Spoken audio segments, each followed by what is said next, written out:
ನೀವೇನಾದ್ರೂ ಹಬ್ಬಕ್ಕೆ ಚಿನ್ನವನ್ನ ಖರೀದಿ ಮಾಡ್ಕೊಳ್ಬೇಕು ಅನ್ಕೊಂಡಿದ್ದೀರಾ? ಹಾಗಾದ್ರೆ ಈ ಒಂದಿಷ್ಟು ವಿಚಾರಗಳನ್ನ ನೆನಪಿನಲ್ಲಿಟ್ಕೊಂಡ್ರೆ ತುಂಬಾ ಒಳ್ಳೆಯದು.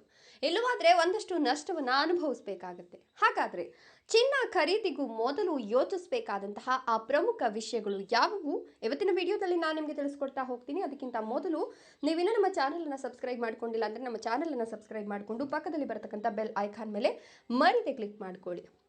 ಹೌದು, ಎಲ್ಲರೂ ಕೂಡ ದೀಪಾವಳಿ ಹಬ್ಬಕ್ಕೋಸ್ಕರ ಕಾತುರದಿಂದ ಕಾಯ್ತಾ ಇದ್ದಾರೆ. ಈ ಹಬ್ಬದ ನಂತರ ಮದುವೆ ಸೀಸನ್ ಆರಂಭ ಆಗುತ್ತೆ. ಸೊ ಚಿನ್ನ ಖರೀದಿಗೆ ಇದು ಶುಭ ಸಮಯ ಅಂತ ಎಲ್ಲರೂ ಕೂಡ ನಂಬಿಕೆಯನ್ನ ಇಟ್ಕೊಂಡು ಚಿನ್ನಕ್ಕೆ ವಿಶೇಷ ಸ್ಥಾನವನ್ನು ಕೊಟ್ಟು ಒಂದಷ್ಟು ಹೂಡಿಕೆಯನ್ನು ಮಾಡಲಿಕ್ಕೆ ಶುರು ಮಾಡ್ತಾರೆ. ಆದರೆ ಚಿನ್ನ ಖರೀದಿ ಮಾಡಬೇಕು ಅನ್ನುವಾಗ ಒಂದಷ್ಟು ವಿಚಾರವನ್ನ ನೆನಪಿನಲ್ಲಿ ಇಟ್ಕೊಳ್ಬೇಕು. ಇಲ್ಲವಾದ್ರೆ ಒಂದಷ್ಟು ನಷ್ಟವನ್ನ ಅನುಭವಿಸಬೇಕಾಗತ್ತೆ. ಮೊದಲಿಗೆ ಚಿನ್ನದ ದರವನ್ನ ಪರಿಶೀಲನೆ ಮಾಡಬೇಕಾಗತ್ತೆ. ಭಾರತೀಯ ಮಾರುಕಟ್ಟೆಯಲ್ಲಿ ಚಿನ್ನದ ಬೆಲೆ ಪ್ರತಿದಿನ ಬದಲಾಗ್ತಾ ಹೋಗುತ್ತೆ ಮತ್ತು ನಗರದಿಂದ ನಗರಕ್ಕೆ ವ್ಯತ್ಯಾಸ ಕೂಡ ಇರುತ್ತೆ.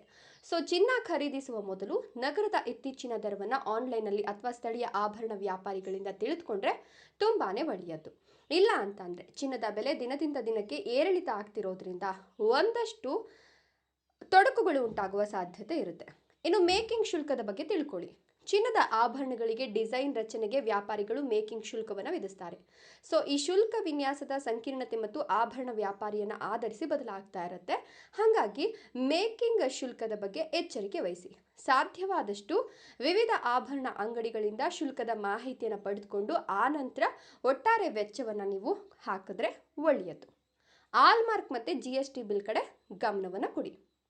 ಸೊ ಚಿನ್ನದ ಶುದ್ಧತೆಯನ್ನು ಖಚಿತಪಡಿಸಿಕೊಂಡು ಆಲ್ಮಾರ್ಕ್ ಅಗತ್ಯತೆ ತುಂಬ ಇರುತ್ತೆ. ಆಲ್ಮಾರ್ಕ್ನಲ್ಲಿ BIS ಅಂದರೆ bureau of Indian standards logo ಇರಬೇಕಾಗತ್ತೆ, ಕ್ಯಾರೆಟ್ ಸಂಖ್ಯೆ ಇರಬೇಕಾಗತ್ತೆ, ಯುನಿಕ್ ಐಡೆಂಟಿಫಿಕೇಶನ್ ನಂಬರ್ ಇರಬೇಕಾಗಿರುತ್ತೆ, ಆಭರಣ ವ್ಯಾಪಾರಿಯ ಗುರುತಿನ ಸಂಖ್ಯೆ ಬೇಕಾಗುತ್ತೆ, ಪರೀಕ್ಷಾ ಕೇಂದ್ರದ ಗುರುತಿರಬೇಕಾಗತ್ತೆ. ಸೊ ಈ ವಿಷಯಗಳನ್ನು ನೀವು ನೆನಪಿನಲ್ಲಿಟ್ಕೊಂಡು GST ಬಿಲ್ನಲ್ಲಿ ಎಲ್ಲ ವಿವರವಾಗಿ ಸ್ಪಷ್ಟವಾಗಿ ನಮೂದಾಗಿರುವಂತೆ ನೋಡ್ಕೊಳ್ಳಿ. ಇನ್ನು ಚಿನ್ನದ ಶುದ್ಧತೆಯನ್ನು ಖಚಿತಪಡಿಸ್ಕೊಳ್ಳಿ. ಸೊ ನೀವು ಯಾವ ಚಿನ್ನ ತೆಗೆದುಕೊಳ್ತಿದ್ದೀರಾ? 24 ಕ್ಯಾರೆಟ್ ಚಿನ್ನ ಅತ್ಯಂತ ಶುದ್ಧವಾಗಿರುತ್ತೆ. ಮೃದುವಾಗಿರತಕ್ಕಂಥ ಆಭರಣಗಳಿಗೆ ಇದನ್ನು ಬಳಸೋಕ್ಕಾಗೋದಿಲ್ಲ. ಸಾಮಾನ್ಯವಾಗಿ ಎಲ್ಲರೂ ಕೂಡ 22 ಕ್ಯಾರೆಟ್ ಚಿನ್ನ ಇಲ್ಲಾಂದ್ರೆ 18 ಕ್ಯಾರೆಟ್ ಚಿನ್ನವನ್ನೇ ತೆಗೆದುಕೊಳ್ಳೋದು. ಹಾಗಾಗಿ ಖರೀದಿಗೂ ಮೊದಲು ಚಿನ್ನದ ಗುಣಮಟ್ಟವನ್ನು ನೀವು ಖಚಿತಪಡಿಸ್ಕೊಂಡು ದೀರ್ಘಕಾಲಿಕ ಬಾಳಿಕೆ ಬರ್ತಕ್ಕಂಥ ಚಿನ್ನದ ಕಡೆ ಒಲವನ್ನು ತೋರಿ. ಸರಿಯಾದ ಬಿಲ್ಲನ್ನು ಕೇಳಿ. ಆಗಲೇ ಹೇಳ್ದಂಗೆ ಚಿನ್ನ ಖರೀದಿ ಮಾಡ್ತಕ್ಕಂಥ ಸಂದರ್ಭದಲ್ಲಿ ಬಿಲ್ ಪಡೆಯೋದು ಕಡ್ಡಾಯ.